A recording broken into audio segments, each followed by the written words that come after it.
forget it this time. Hey all, welcome back to SLB, Basement Bourbon Bar. I am Kurt Ludington, your resident host and bartender. Welcome to our new segment, 2 Minute Tuesdays, where we mix extremely easy, low ingredient cocktails in 2 minutes or less. We don't have much time, so let's get cracking. We're going to do a very simple gin old fashioned that Trenton and I came up with. We already have a single rocks glass with a beautiful rock of clear ice ready to go.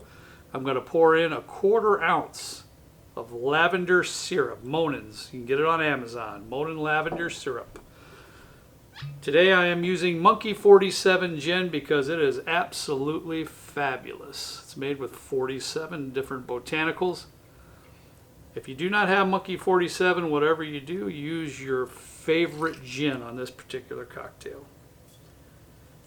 All right, once we have the ingredients in the glass, and that's all we have is 2 ingredients, just take a spoon and give it a nice stir. Chill it down just a touch and a little bit of dilution, and then you'll be ready to go. And that should be good.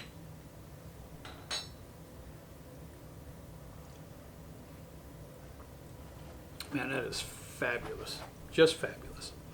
Make sure to like and subscribe. Leave your comments below. We'd like to read them. See ya.